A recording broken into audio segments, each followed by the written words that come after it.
आज हम सब लोग बहुत कुछ कह सकते हैं कि मैं इसलिए जीतता हूं, विधायक जी इसलिए जीतते हैं, वेद प्रकाश जी इसलिए जीतते हैं।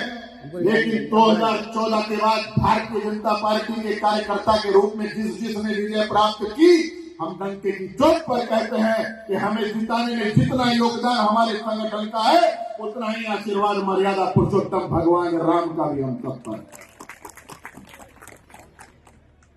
भगवान राम का वंशज होने के नाते, भगवान राम के कुलवंश में जन्म लेने के नाते, जब हम और अभय भाई और वेद प्रकाश जी विधानसभा में खड़े होकर के कुछ बोलते हैं तो इस देश की कुछ बाबर की संतानों को बड़ा अटपटा लगता है।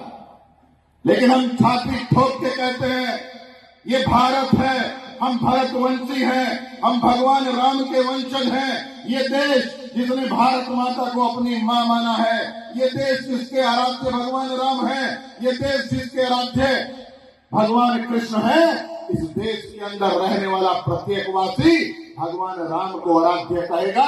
हम बाबर की औलादे नहीं है तो हम बाबर के लोगों के पैर छूने के लिए वोट की मांग करें। हम वोट भी मांगते हैं तो भगवान राम के वंशजों से ही मांगेगा।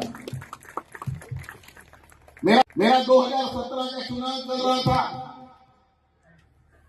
वर्तमान में उत्तर प्रदेश सरकार के उप मुख्यमंत्री और उस समय के प्रदेश अध्यक्ष माननीय केशव प्रसाद मौर्य जी की मेरे विधानसभा के चुनाव में सभा लगी थी।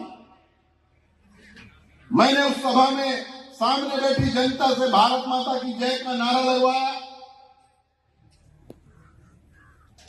और मैंने ये कहा, भारत माता की जय के नारे की आवाज इतनी तेज होनी चाहिए कि ये आवाज देवबंद से निकले, भारत की सीमा को पार करे और पाकिस्तान में बैठे हुक्मरानों के महलों तक घुसे। तब हम कहेंगे कि भारत में भारत माता की रक्षा करने वालों का राज का उदय हो चुका है। न जाने किस रूप में चुनाव आयोग ने उसको अन्यथा लिया। अगले दिन अखबार में बड़ा बड़ा छपा, भारतीय जनता पार्टी के प्रत्याशी कुंवर ब्रजेश सिंह पर भारत माता की जय का नारा लगाने पर मुकदमा दर्ज हो गया। शायद मेरे विपक्षियों को लगा होगा कि हमारा काम हो गया, लेकिन मैं उस परिवार में जन्मा हूं जिस परिवार के दो लोगों ने भारत की आजादी की लड़ाई में अपने प्राण न्यौछावर कर दिए थे। मैंने अगले दिन फिर एक बड़ी सभा में कहा, अगर भारत माता की नारा लगाने में 1 लाख मुकदमे भी लगेंगे तो मैं मुकदमे लगवाऊंगा, लेकिन भारत माता की जय का नारा ऐसे ही लगाता रहूंगा। और आज उसी भारत माता की जय के नारे की अलग